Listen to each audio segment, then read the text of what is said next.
imam hendaklah membahagikan tentera muslimin kepada dua pasukan. Satu pasukan berjaga menghadap musuh sebelah hadapan imam. Dan pasukan yang kedua diperintahkan berbaris di belakang imam. Ia pun sembahyang bersama mereka yang di belakang itu. Bila imam berdiri rakaat yang kedua, makmum di belakang hendaklah berniat mufaraqah dan menyudahkan sembahyangnya secara bersendirian. Lepas itu mereka berpindah ke hadapan, mengambil alih berjaga, dan pasukan yang hadapan dengan musuh tadi pergi ke belakang imam yang sedang dalam rakaat yang kedua. Mereka berjemaah bersama imam dalam rakaat yang kedua. Apabila imam membaca tasyahud, makmum itu bangun mengerjakan rakaatnya yang kedua. Kemudian mereka mengejar imam yang sedang menunggu dalam tasyahud. Seterusnya, mereka memberi salam beserta dengan imam. Ini ialah sembahyang Nabi SAW di dalam peperangan di suatu tempat bernama Zatul Raqa. Zatul Raqa. Cara macam ini boleh dilakukan pada sembahyang 3 rakaat dan 4 rakaat, iaitu dengan digilir-gilirkan. Dan dalam sembahyang ini imam kenalah membaca surah yang panjang untuk memberi peluang puak-puak itu bergerak. Satu, antara kaifiat sembahyang takut. Sembahyang takut ni ada banyak jenis. Tapi kat sini dalam kitab ni, kitab Mubtadi ni lah, kitab orang mula-mula ngaji ni, dia letak empat jenis sembahyang takut. Yang pertama, kaifiat dah lah. Kaifiat sembahyang takut tu letak 4 jenis. Yang pertama iaitu katakan sembahyang 2 rakaat ke, ataupun 4 rakaat, ataupun 3 rakaat. Itulah musuh yang berada di hadapan. Bila musuh berada di hadapan, makmum dibahagikan 2. Satu berjaga bila ditakuti musuh serang dari depan. Musuh ni duduk ada depan. Ni hak musuh ada depan, hak serang daripada depan lah. Bukan hak zaman law musuh duduk terbang kat atas bong. Itu ikutlah. Bagi 2 agak. Boleh agak bagi 2. Bagi 2, makmum yang pertama sembahyang dengan imam pada rakaat yang pertama. Rakaat yang pertama. Lepas tu bila masuk rakaat kedua, ni sembahyang yang 2 rakaat. Masuk rakaat kedua, makmum yang pertama tadi niat mufaraqah daripada imam. Niat mufaraqah daripada imam dan bagi salam. Teruskan, habiskan dia punya sembahyang dan dia bagi salam. Imam baca, dia masuk rakaat yang seterusnya, dia baca panjang. Dia panjangkan bacaan dia. Lepas tu, makmum hak pertama ni, pergi berjaga pula. Pergi berjaga. Dan makmum yang kedua, hak duduk berjaga tadi tukar. Jadi makmum pula. Jadi dia sembahyang bersama imam sampai habis imam, lepas tu dia tambah. Lepas tu, dia tambah lagi 1 rakaat. Begitulah kita kiaskan dengan sembahyang yang 3 rakaat ataupun sembahyang yang lain. Dia ada musuh berada di hadapan, dibahagikan dua jemaah. Sebenarnya dia nak contoh apa? Kalau kita buat sembahyang lah 2 orang, 3 orang, hak ni buat 1 jemaah, hak ni buat 1 jemaah lah.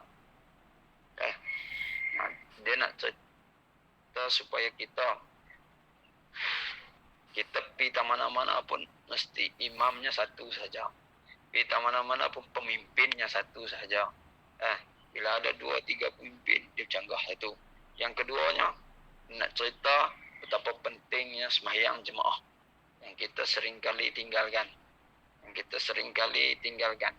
Betapa pentingnya sembahyang jemaah sehingga kan dalam sembahyang khauf pun, sembahyang dalam keadaan takut pun digalakkan sembahyang berjemaah. Yang kedua, kaifiat yang kedua, keadaan dan kedudukannya sama juga macam yang pertama. Nya apa tadi?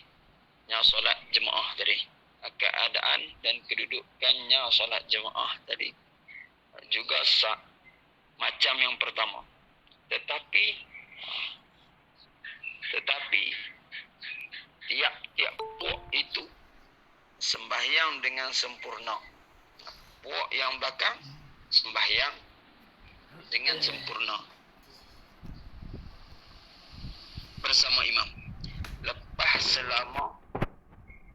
Lepas selama mereka berpindah ke hadapan, mengambil alih berjaga. Dan puak yang di hadapan pula sembahyang bersama imam.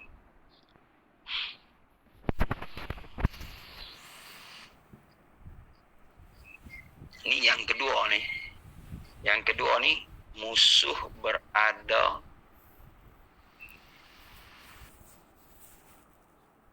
di belakang.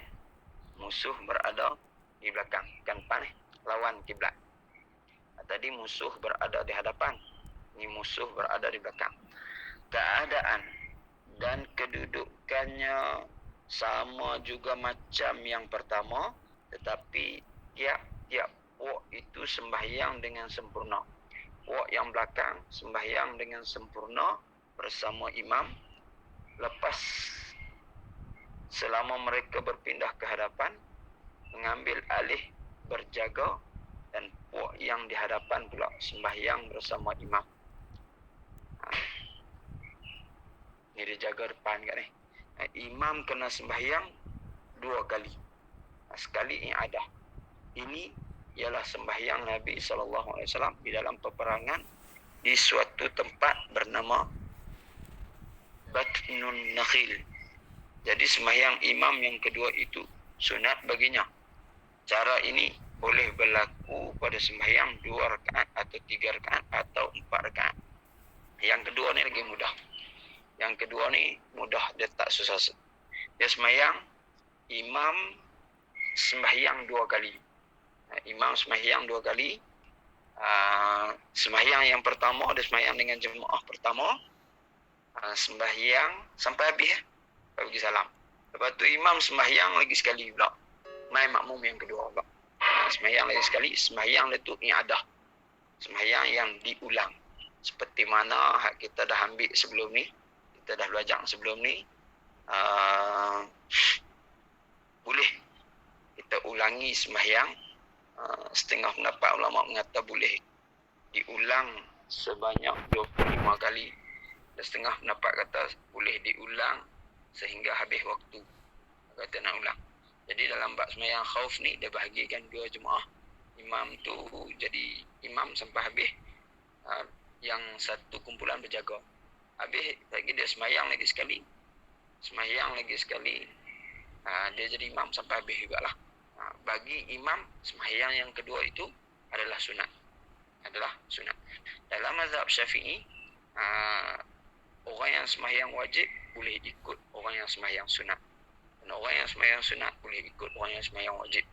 Asalkan sembahyang ni kita boleh ikut mana-mana sembahyang lain waktu pun tak apa. Asalkan dia selari. Dia selari. Bukan sembahyang orang yang sembahyang jenazah tak boleh ikut sembahyang fardu. Orang yang sembahyang fardu tak boleh ikut sembahyang jenazah. Ataupun orang yang sembahyang gerhana tak boleh ikut sembahyang fardu. Ataupun orang yang sembahyang fardu tak boleh ikut sembahyang gerhana. Sebab apa? Sebab sembahyang dia tak selari. Sembahyang gerhana dia ada 2 kali rukuk. Sembahyang jenazah tak ada rukuk dan tak ada sujud. Asalkan kalau kata selari, barulah boleh ikut. Yang ketiga. Tadi yang kedua, kedudukan musuh duduk depan kat ni. Yang ketiga, kedudukan musuh di pihak kiblat dengan tiada apa-apa perlindungan. Tetapi pasukan Muslim ramai. Ketika itu imam hendaklah dia, kalau kita nak sembahyang 2 jemaah pun boleh juga, kan tak boleh kan? Boleh. Tapi yang elok sembahyang satu imam. Kedudukan musuh di pihak kiblat dengan tiada apa-apa pelindung. Tak ada pokok, tak ada kubu pertahanan, tak ada apa pelindung lah kan. Guni pasiang kau. Tak ada depan tu kalau musuh tembak ke pi tu kan. Tetapi pasukan muslim ramai. Ketika itu imam hendaklah memerintahkan makmumnya berdiri 2 saf dan sembahyang serentak semua sekali. Apabila imam sujud, hendaklah saf yang pertama sahaja sujud. Ada suruh buat 2 saf, panjang 2 saf tu. Waktu dia sujud, rakaat yang pertama, saf yang pertama saja sujud bersama imam. Dan saf yang kedua menunggu menjaga musuh dalam i'tidal. Waktu rukuk, semua rukuk. Waktu i'tidal, saf yang pertama sujud, saf yang kedua tunggu. Tunggu pegang senjata. Tunggu pegang senjata. Kalau ada musuh serang, terus dia tembak. Apabila imam bangkit bersama saf yang pertama, maka sujud pula saf yang di belakang itu. Kemudian mereka kejar imam pada qiyam rakaat yang kedua. Imam baca panjang. Naik rakaat kedua. Makmum yang saf yang kedua tu mula sujud. Dan dia dah rokok lah. Sujud duduk di antara 2 sujud dan bangkit balik.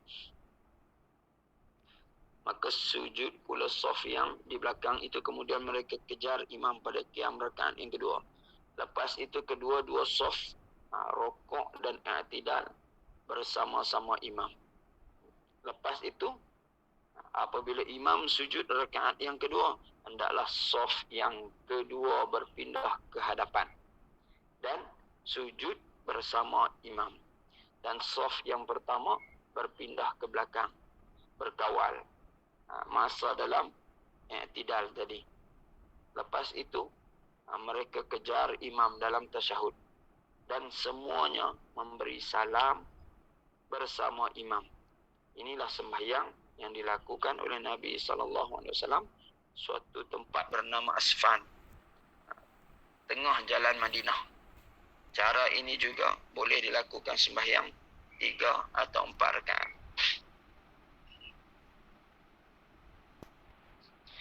Ini berkaitan dengan dia tukar tempat dengan tak tukar tempat ni. Dia ada khilaf ulama. Ada setengah ulama kata tak payah tukar tempat. Ada setengah ulama dia kata tukar tempat. Dalam kitab ni dia kata tukar tempat lah. Yang saf kedua mai ke saf pertama.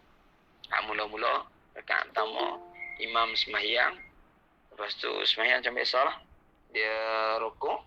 Semua makmum rukuk. Dia i'tidal. Semua makmum i'tidal. Jadi bila dia sujud, makmum saf pertama saja yang sujud. Makmum saf kedua tunggu sampai imam bangkit balik, makmum saf kedua sujud. Lepas tu rakaat yang kedua. Rakaat kedua dia pindah. Waktu i'tidal, habis i'tidal, makmum yang saf pertama pindah ke belakang, makmum yang saf kedua pindah ke depan. Ya. Dia pindah langkah, semua kena jagalah kan. Bukan langkah macam biasa. Langkah macam kita langkah masuk saf kan. Dalam sembahyang tu. Sikit slow. Langkah tak boleh lebih daripada 3 pergerakan serentak. Lepas tu rakaat kedua pindah mai makmum saf kedua pindah mai saf ke depan dan dia ikut imam. Sujud sama imam. Yang saf depan tadi pindah ke belakang dan mereka berjaga dalam i'tidal. Dan begitulah seterusnya sampai habis. 2 rakaat lah. 3 rakaat. Kalau 4 rakaat. Tapi pindah dengan tak pindah tu ada khilaf lama. Payah nak pindah. Ikutlah mana-mana nak pindah tak mau pindah pun. agak nampak payah sikit. Tak payah pindah. Ni semayang perang ni cara Rasulullah aja. Semayang COVID, semayang penyakit ni ikut apa WHO ke apa? Ikut WHO.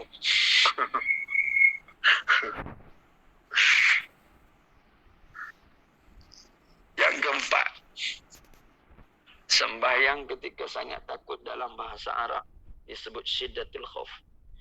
Tadi 3 kaifiat tadi, sembahyang, khauf, salatul khauf.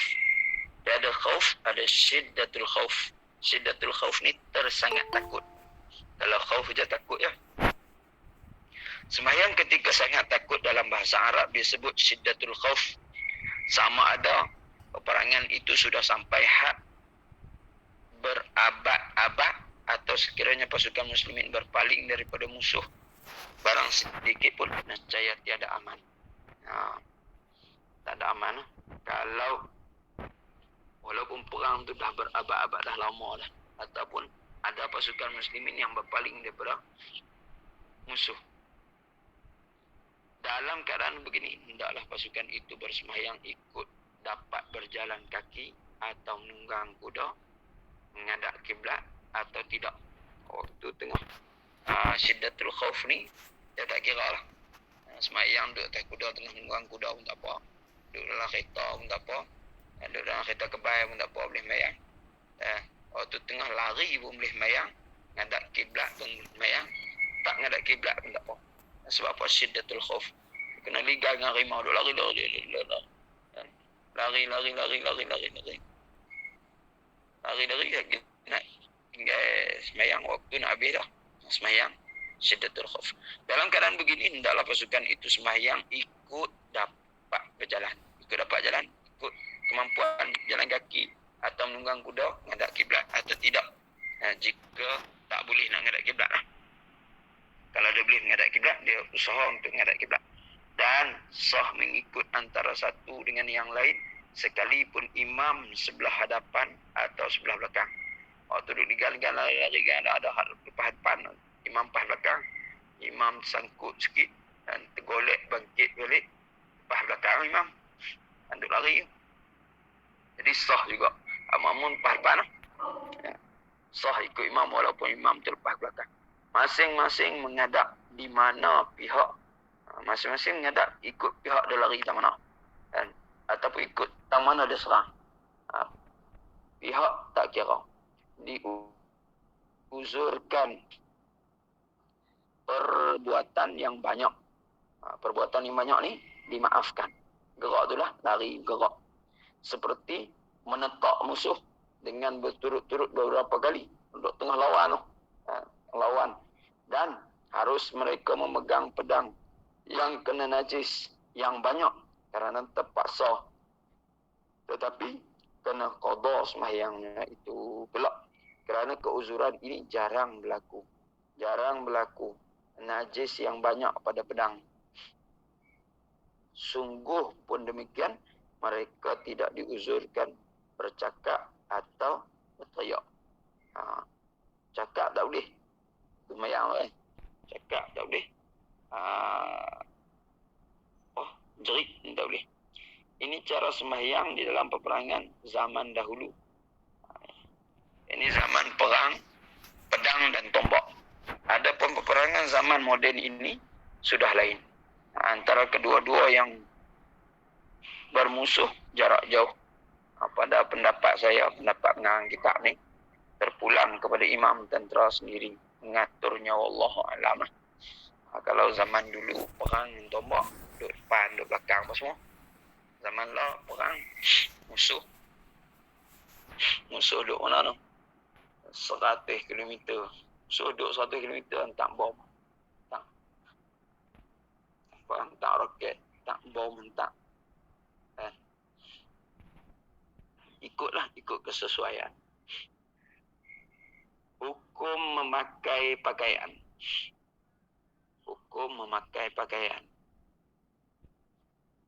Jadi kalau kita Arab dia panggil babul libas atau malabis.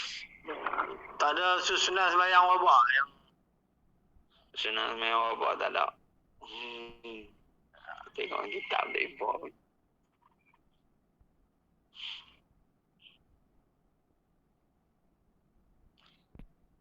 Memakai kain sutra haram atas orang laki-laki yang mukallaf dan khunsa memakai kain sutra daripada ulat yang diambil masa ia hidup dipanggil qaz, atau yang keluar sesudah ia mati dipanggil harir. Dalam bahasa Arab ni kain sutra ada banyak jenis. Kain sutra yang benang dia ambil daripada ulat yang masih hidup dia dipanggil qaz. Kain sutra yang diambil benangnya daripada ulat yang sudah mati dipanggil harir. Demikian juga menggunakan ia, iaitu sutra itu, untuk buat alas. Apa makna demikian juga? Demikian juga tu makna dia haram juga. Tadi dia kata haram atas orang laki-laki mukallaf dan khunsa memakai kain sutra. Perempuan tak apa.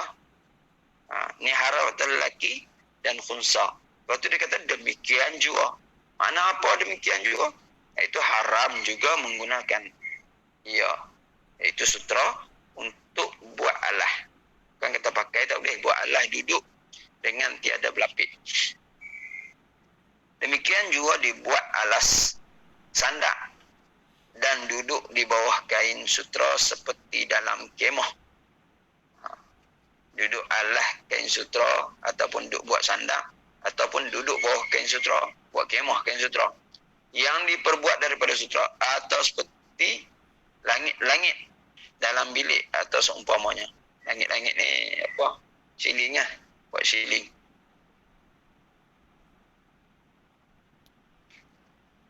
Itu semua haram tu. Haram.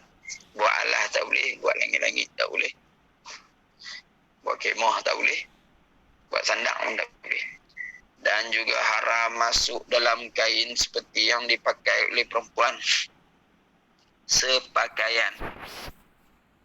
Sandaran sepakaian. Sandarannya sebelum ijma', iaitu hadis daripada sahabat bernama Huzaifah dia tulis. Katanya, nahana Rasulullah sallallahu alaihi wasallam an lubsil harir wa dibaj wa an najlis alaihi. Rasulullah sallallahu alaihi wasallam menegah kita daripada memakai sutra dan dibaja, sutra kasak, dan duduk atasnya. Ujairi ini.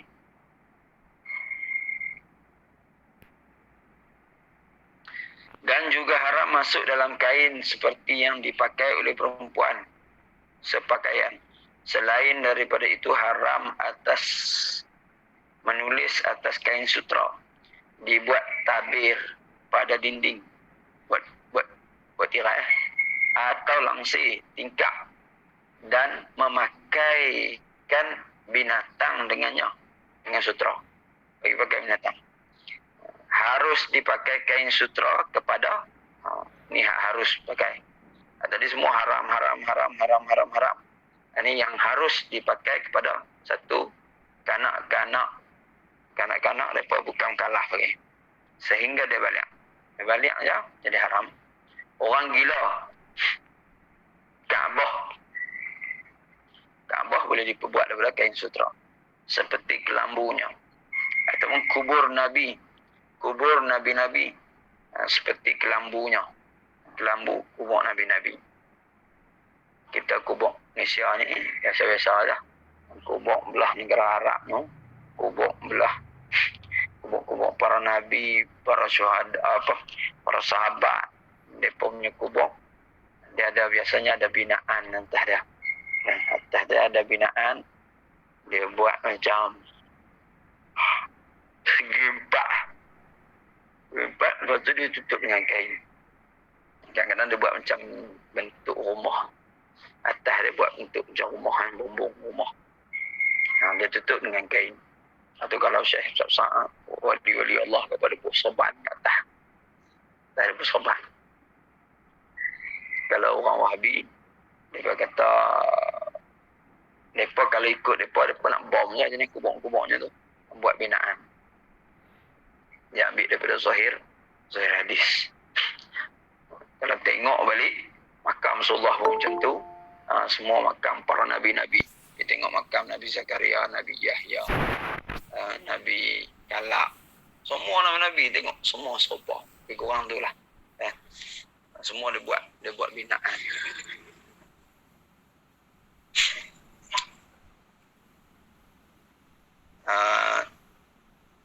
Sampul mushaf. Kulit Quran yang harus digunakan dengan kain sutra. Tali pedang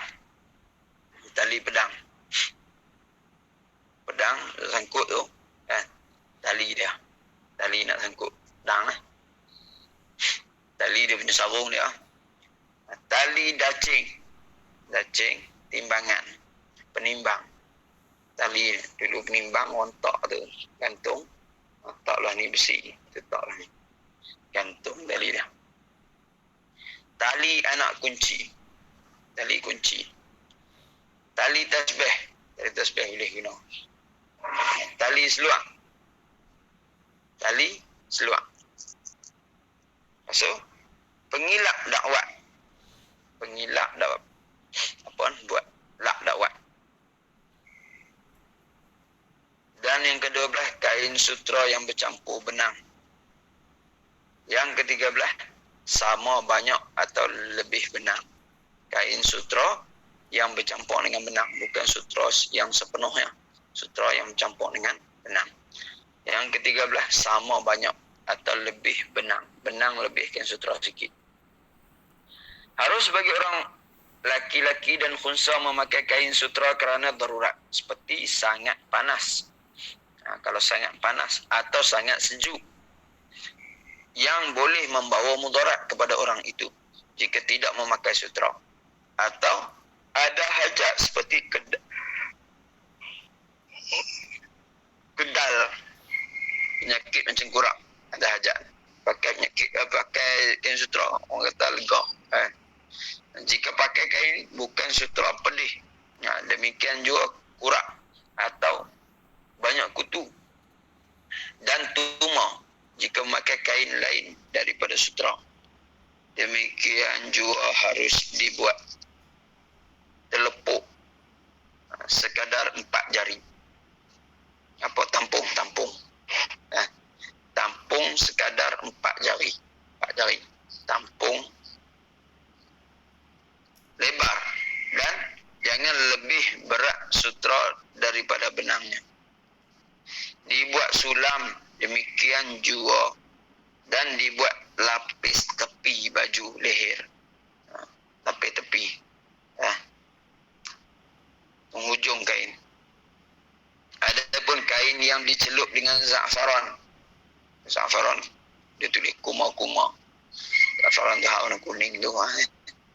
Sama ada kesemua kain atau separuhnya hukumnya haram dipakai. Tetapi kain yang dicelup dengan kesumba hukumnya makruh dipakai. Kesumba daripada Allah. Sebagaimana haram atas laki-laki memakai sutra.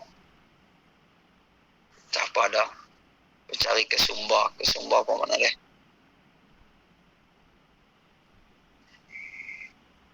Tak masuk ni.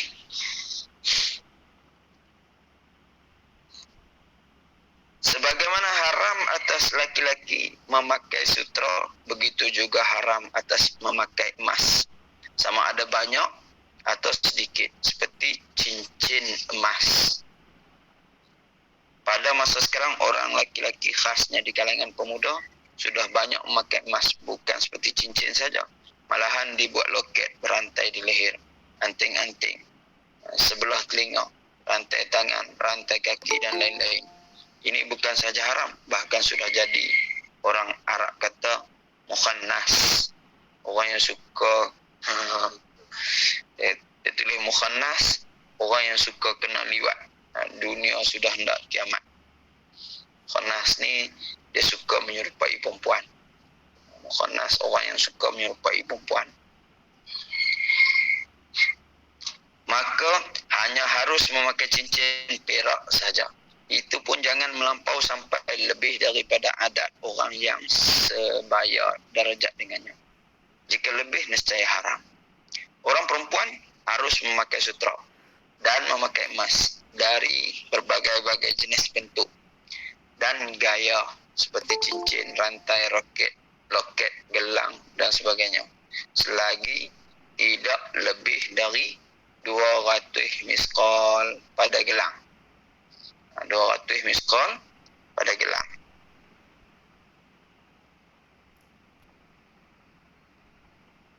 Berapa gram? 200 miskol lah. Ah, 200 miskol.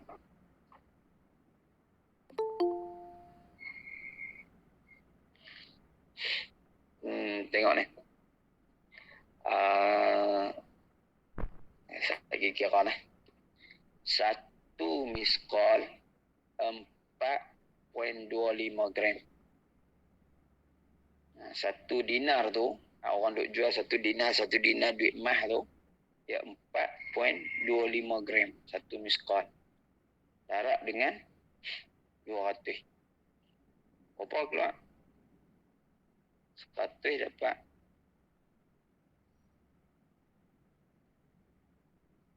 Kalau biasanya dia ada khilaf. Miskol ni dia ada khilaf. Ada 2 pendapat ulama. Yang selalunya kita duk dengar emas 20 miskol. 20 miskol ataupun 20 miskol. Mah nisab mah bila dia simpan mah cukup 20 miskol, 20 miskol. Berapa 20 miskol tu? 20 miskol tu bersamaan dengan 85 gram ataupun pendapat yang kedua mengatakan 100 gram. Kalau kata cukup 85 gram, maka wajib dia keluar zakat. Ataupun ikut pendapat kedua cukup 100 gram, wajib keluar zakat. Lepas tu kalau kita kira 20 miskol yang 100 gram, 1 miskol dia jatuh. 1 miskol bersamaan dengan 5 gram. Kalau kita kira yang 20 miskol tu 85 gram, 1 miskol jatuh 4.25 gram. 200 miskol kita darab je lah. Darab dengan 4.25 gram. Kira tengok. lebih kot. Ha? Lebih kot. 4.25 darab dengan 200. 850 gram. Ya, ni kalau kata kita pakai pendapat 85 gram 20 miskol tu, dia akan keluar 850 gram. Tak lebih daripada 850 gram. Ataupun kalau kita pakai pendapat yang 100 gram, tak lebih daripada sekilo.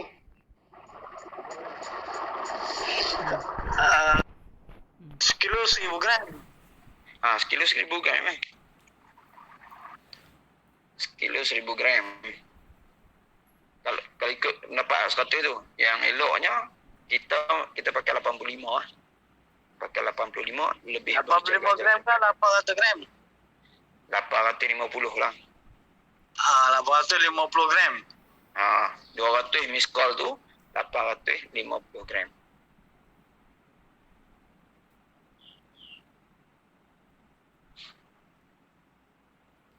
Dapat 850 gram. Tak ada barang 850 gram. Banyak barang boleh. Kalau satu barang 850 gram berat sangat. Tidak sekilo. Bukan satu barang. Dia pakai gelang tu lebih daripada adat. Lebih daripada adat, kira semua tambah campur semua. Dapat 850 gram. Macam tu. Dia pakai tu gelang buh penuh pakai siku. Gelang buh penuh pakai siku. Dengan rantai dengan apa gitu gini. Habis lah. Lepas tu dia masuk jenazah. Kita ni dia ambil ringkas-ringkas. Jenazah dan hukumnya. Perkataan jenazah itu boleh dibaca dengan jimnya baris atas janazah atau baris bawah jenazah. Maknanya mayat yang ada dalam keranda. Tiap-tiap seorang manusia disunatkan sentiasa ingat mati, sama ada disebut dengan lidah atau dalam hati, terutamanya orang yang sakit. Lebih lagi dituntut ingatkan mati itu lebih daripada orang lain. Dan hendaklah orang yang sakit itu sentiasa bersangka baik dengan Allah SWT pada menghapuskan dosanya. Dia atas sunat kita ingat mati. Ingat mati. Sehari ingat mati kan. Aku ni akan mati. Ni bab ingat mati ni ada dalam kitab tasawuf. Ada dalam kitab tasawuf. Sebab apa? Sebab kita tak mau kita lupa mati, lepas tu kita cinta dunia. Itulah kepala bagi segala kerosakan kita. Lupa mati dan masuknya cinta dunia. Bila lupa mati, dia sangka dia nak hidup lama lagi. Sangka nak hidup lama, dia pun buat projek besar. Ligan dunia, tinggal akhirat. Tak main mati, tak ada nak tobat, tak ada nak beramal. Jadi dia suruh ingat mati. Ingat nak mati kan. Aku ni nak mati dah, kan, tak lama nak mati. Ingat mati. Sebut mati tu. Sebut kah. Ingat dalam hati ya. Nak mati dah, tak lama. Hidup kat dunia ni berapa tahun dah. Mati dah. Dan bila dia ingat mati tu, dia nak beramal lebih sikit kan. Dalam patah harap ke apa tu. I'mal li dunyaka ka'annaka ta'ishu abada. I'mal li akhirataka ka'annaka tamutu ghada wa'mal li dunyaka ka'annaka ta'ishu abada. Beramallah kamu untuk akhirat kamu seolah-olah esok kamu nak mati. Dan seolah-olah esok kamu nak mati. Dan beramallah ataupun bekerjalah untuk dunia seolah-olah kamu akan hidup selama-lamanya. Ataupun seolah-olah kamu nak hidup 1000 tahun lagi. Patah harap ke hadis dia tak lah kan. Tapi makna dia dekat situ, makna dia bukan makna dia kita macam mana kita nak banding, nak combine kan, nak fahamkan.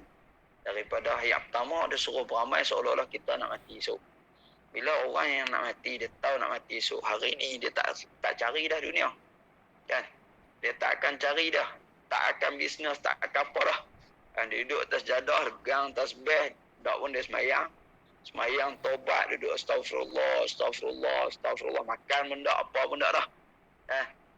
Dah nak mati esok. Tahu dah nak mati esok ni. Tahu dah nak kena pancung esok. Setiap hari ni dia tak, nak makan tak lalu dah. Lepas tu tengok rangkap kedua dia kata, bekerjalah dunia seolah-olah kamu akan hidup selama-lamanya. Macam mana nak banding, nak combinekan di antara dua rangkap. Rangkap pertama suruh beramal akhirat seolah-olah esok nak mati. Rangkap kedua dia suruh kerja dunia seolah-olah nak hidup lama lagi. Maksud dia, kerja akhirat jangan ditangguhkan. Kerja dunia tak apa tangguh. Sebab apa nak hidup lama lagi? Macam tu. Kerja dunia tak apa tangguh. Kerja akhirat jangan tangguh. Kerja akhirat jangan tangguh. Nak sembahyang sunat. Puas lagi ya. Pukul 10 tak puas lagi pukul 11 yang duha kan. Lagi pukul 12 ya, masuk zuhur. Tidur masuk zuhur. Terlepas dah duha. Kerja akhirat jangan ditangguh-tangguhkan. Macam tu. Bila sembahyang seolah-olah kita nak mati dah esok. Orang yang sembahyang dia duk sangka yang dia nak mati dah, tak sama dengan orang yang sembahyang dia duk sangka dia nak hidup lama lagi. Sembahyang dia Allah penuh dengan tumpuan khusyuk dan sebagainya.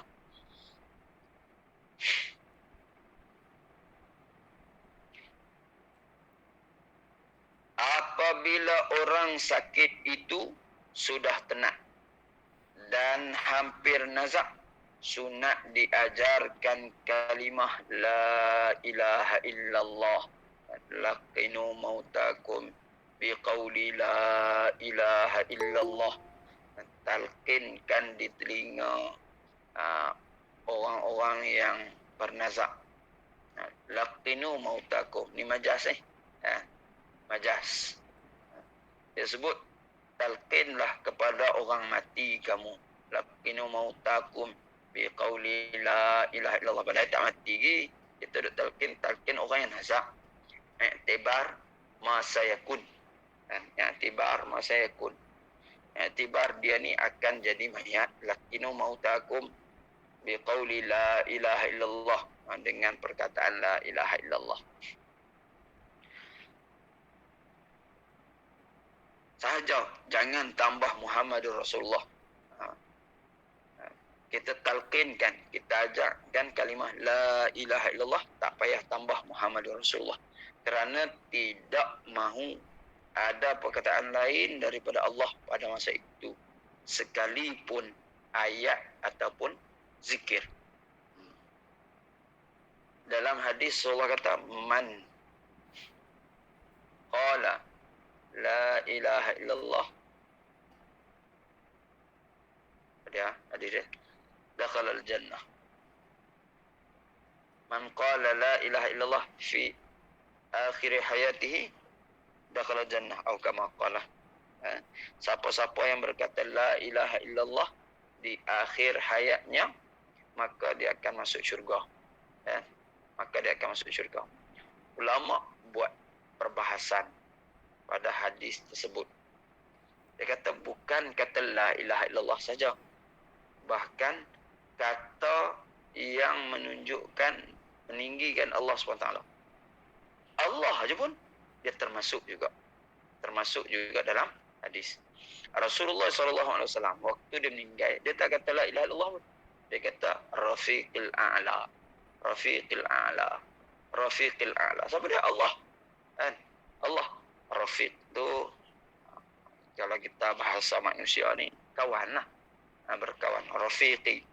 Rafiq. Hadha rafiqi. Ini kawan saya. Rafiqil a'la. A'la. Allah Subhanahu Wa Ta'ala yang maha agung, yang maha tinggi. Kan? Dia kata begitu. Lepas tu banyak kita tengok kisah-kisah para awliya mati tak sebut pun la ilaha illallah. Mati begitu, Allah mati tu kan. Sebut Allah mati. Ada yang zikir nafas mati. Kan? Duk zikir ya. Mati. Jadi apa-apa yang menunjukkan dia sebut nama Allah, yang tu dah termasuk dalam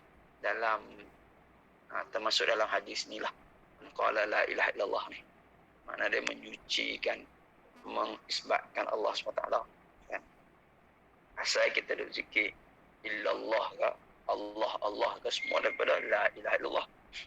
Semua daripada la ilaha illallah. Ada zikir nafi isbat. Ada zikir isbat. Ada zikir isbat. Lepas tu ada zikir ismul jalalah. Zikir nafi isbat apa dia? La ilaha illallah. La ilah tu nafi. Isbat illallah tu isbat. Itu nama dia zikir nafi isbat. La ilaha illallah. Zikir isbat. Isbat saja apa dia? Illallah, illallah. Illallah, illallah. Illallah, illallah. Illallah. Itu zikir isbat saja. Lepas tu zikir ismul jalalah, Allah, Allah, Allah, Allah. Itu ismul jalalah. Ataupun setengah pendapat ulama mengatakan yang itulah ismul azam. Ismul azam.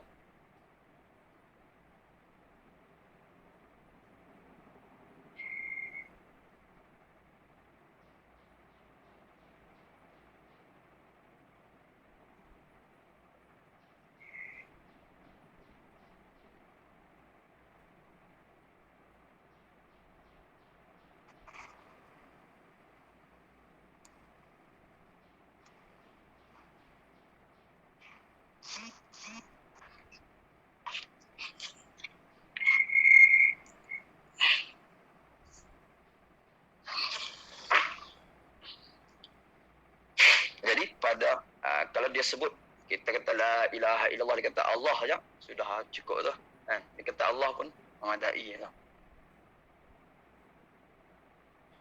Orang yang hadir di sisinya sunat membaca Yasin dan surah Ar-Ra'd kerana supaya memudahkan keluar ruhnya. Sunat baca Yasin. Dalam hadis, Iqra'u Yasin ala mautakum. Atau kama qala. Bacalah Yasin ke atas orang-orang yang nak mati, sama iktibar masa ikut.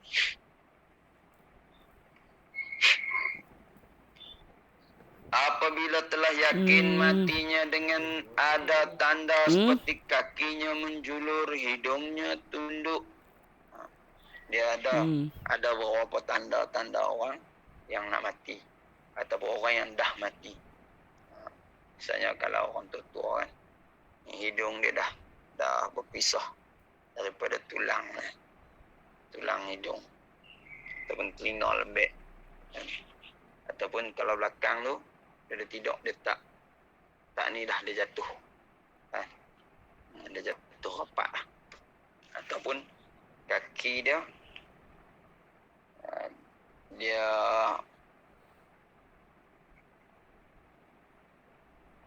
kaki dia macam nak tahu kata macam mana, tak ingat. Tanda-tanda kalau orang tua lah, kalau orang muda ni kadang kita tak dapat cek nadi lah kan. Apabila telah yakin matinya dengan ada tanda seperti kakinya menjulur, hidungnya tunduk, pipinya kembung, kaki tangannya sejuk, wajiblah disempurnakan pada 4 perkara. Niat dah mati betul, pipi kembung.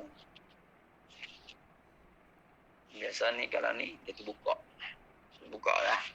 Tu orang ikat ni. Ikat kat kepala, tak mau bagi mulut buka.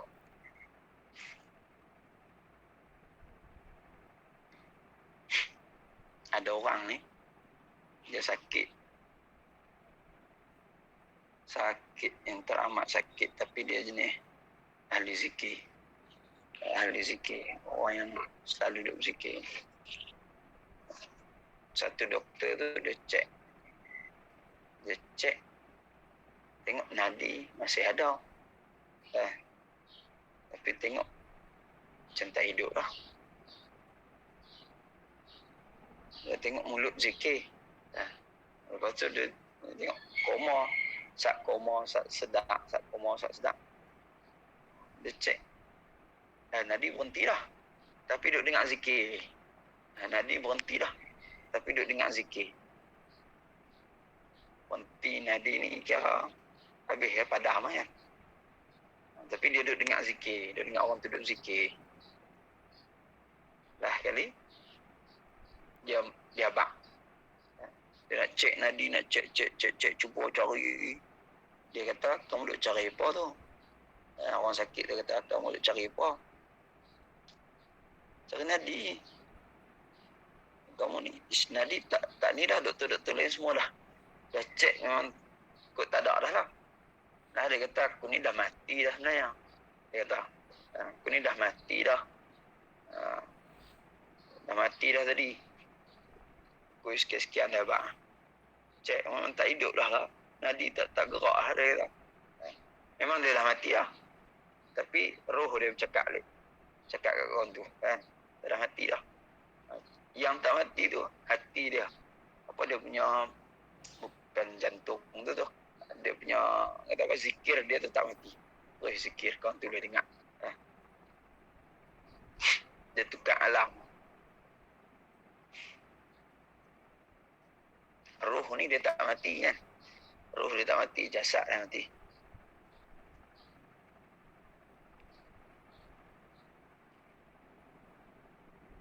Jadi kalau dah yakin mati, dia wajib 4. Memandikan, mengkafankan, sembahyang atasnya dan dikebumikan. Wajib ini pada mayat orang Islam yang tidak di dalam ihram. Tidak mati syahid. Dan bukan bayi yang gugur. bukan bayi yang gugur. Bayi yang gugur, dia tak wajib mandi kan. Kalau orang mati syahid, tak wajib mandi. Akan haram. Mayat kafir. Adapun orang kafir sama ada kafir harbi, iaitu kafir yang tidak dihormati. Ataupun kafir zimmi. Kafir harbi apa? Kafir yang memerangi Islam. Dia kafir dan dia perangi Islam. Kalau kafir zimmi, kafir yang duduk di bawah pemerintahan Islam. Pemerintah Islam dan mereka duduk taat di bawah pemerintahan Islam dan bayar jizyah. Bayar jizyah. Kita Malaysia, kafir tak bayar jizyah. Islam kena bayar zakat, kafir tak bayar jizyah. Kalau kat Syria, kafir kena bayar jizyah. Orang Kristian kena bayar jizyah.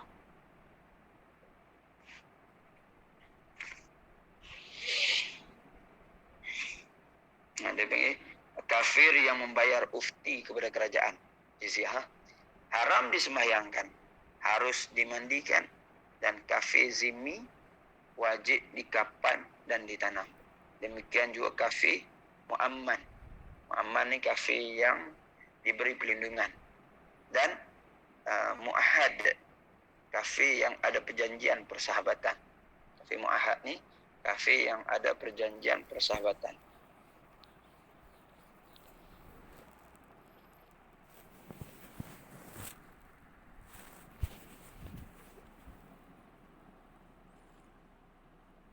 Kalau semuanya haram disembahyangkan. Semua sekali. Kafir tak kira lah. Jenis kafir harbi ke, kafir zimmi ke, mu'amman ke, mu'ahad ke. Semuanya haram disembahyangkan. Dah kafir sembahyang orang. Tapi harus dimandikan. Harus dimandikan. Harus dimandikan. Dan kafir zimmi wajib dikapankan. Ni kata ada orang kafir yang uruh. Kafir zimmi, kafir yang di bawah pemerintahan Islam, dia duduk di bawah pemerintahan Islam, wajib dikapankan dan ditanam. Samalah dengan kafir mu'amman dan mu'ahad. Wajib dikapankan dan ditanam. Maka kafir harbi, maka kafir harbi dan orang murtad tidak wajib dikapankan atau ditanamkan. Cuma harus saja. Kalau kafir harbi harus. Orang murtad tak wajib. Tak wajib dikapankan atau ditanam. Cuma harus saja. Dari itu boleh diberi makan anjing. Orang murtad ataupun kafir harbi boleh bagi anjing makan. Tetapi kalau dibiarkan jadi busuk membawa mudarat, wajib dikambui. Kalau biar anjing tak makan, orang tak main, maka kena kambui. Wajib kambui. Mayat dalam ihram. Orang yang di dalam ihram masa mengkapankannya tidak boleh ditutup kepalanya. Jika laki-laki dan tidak boleh ditutup mukanya. Jika perempuan dan tidak harus digunakan benda-benda yang wangi.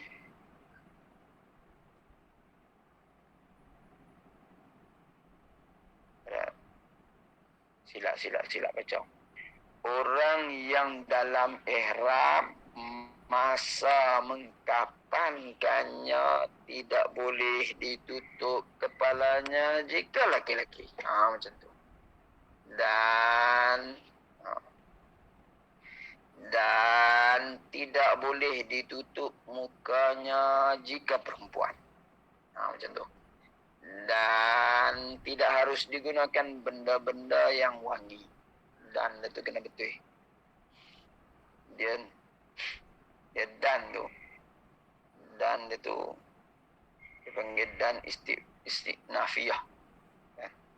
Dan istinafiyah ataupun dan ataf juga.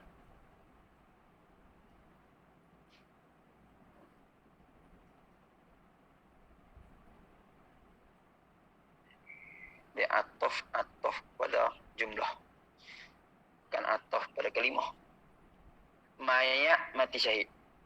Orang yang mati syahid dengan sebab berperang dengan orang kafir tidak wajib dimandikan dan tidak wajib disembahyangkan atasnya. Bahkan haram lagi tidak sah. Yang wajib hanya dikafan dan ditanam. Dua ya. Kafan betul tanam. Yang eloknya dengan pakaian yang berlumar dengan darah. Ini ada khilaf lah. Kalau dalam mazhab Hanafi boleh disembahyangkan. Mazhab Syafi'i tak boleh. Bayi yang gugur. Bayi yang gugur di bawah umur 6 bulan yang tiada diketahui hidupnya dengan menjerit. Bayi yang mati bawah daripada 6 bulan. Bawah daripada 6 bulan ni dia tak jadi manusia lagi. Dia tak jadi manusia lagi.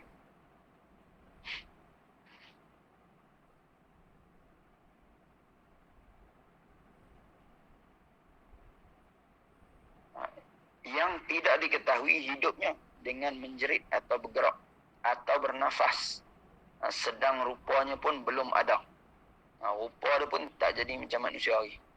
Tiadalah wajib padanya sesuatu. Malahan haram disembahyangkan. Cuma sunat sahaja dibungkus dengan kain buruk dan ditanam. Dan harus diberi makan kepada kucing dan seumpamanya. Oh, ini janin yang kecil lagi lah. Biasanya kalau hak kecil tak jadi tu. Dan dia besar tu, besar jari tu. Jatuh orang perempuan tak sedang. Dan tak tahu. Apa dia ni? Tak perasan. Sebab apa? Sebab dia bukan bentuk manusia lagi. Dia bukan bentuk manusia lagi. Sebaliknya, jika diketahui hidupnya dengan ada salah satu daripada tanda-tanda tersebut. Tanda-tanda dia apa? Jerit, ataupun bergerak-gerak, ataupun bernafas. Ataupun dia dah ada rupa manusia. Dengan tanda-tanda tadi, kalau dah tahu ada tanda-tanda tu, maka hukumnya seperti orang yang sudah besar. Hukumnya seperti orang yang sudah besar. Dia gugur, dah jadi anak dah, rupa-rupa bentuk manusia dah. Ada tangan, ada mata dah, ada kaki dah. Lepas daripada 6 bulan. Maka wajib dimandikan, dikafankan, disembahyangkan dan ditanam. Tetapi jika ada rupa manusia saja, tanda-tanda hidup tidak ada, hukumnya wajib dimandikan. Kalau ada rupa manusia saja tapi tak hidup, mungkin bawah daripada 6 bulan, sikit lagi nak sampai 6 bulan, ada rupa manusia tapi tak hidup, maka dia kata hukum wajib dimandi, dikafan dan ditanam dengan tidak payah sembahyang. Adapun bayi yang gugur itu jika sudah sempurna umurnya 6 bulan. Kalau dah cukup 6 bulan, hukumnya sama macam orang yang sudah besar. Wajib dimandikan, dikafankan, disembahyangkan dan ditanam. Wajib ditanam. Dia apa? Berdasarkan ayat Quran. Salasuna syahra. Ya apa?